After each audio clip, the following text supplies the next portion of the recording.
सर्वप्रथमे मु कही रखे जो निंदुक माने जहाँ निंदा करुचन ये है दामोदर राउतर परिवार है ये हूँ नवीन पट्टनायक संगठन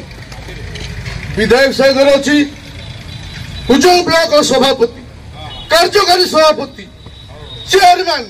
तीर्तल block chairman Kujang block chairman मो समस्त क्षमा करबी युव छात्र समस्ते तमें कईटा हाथ गंडा कह दाम राउत अंचल किसी करनी ठीक तुम जो संगठन यहीटा कह दाम परिवार नवीन परिवार तार दायित्व मुझे धर्मपति धरिक आसी दल सेवा करने लोक सेवा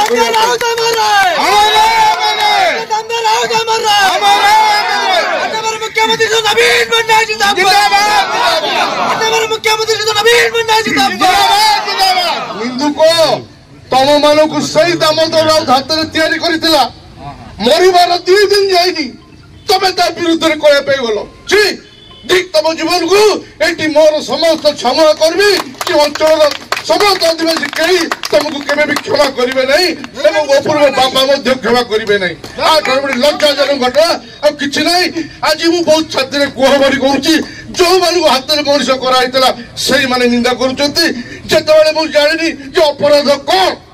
कौन मुझे तुम मन कष्ट कौन अवहेला कर जानी अन्य मान कथार पड़ी तुम एत बड़ कम कर तो विवेक बाधा देला नहीं दामोदर राउत भाया लोक सारा ओडिशा द्वितीय दामोदर आसबे नहीं से लोक देहांतर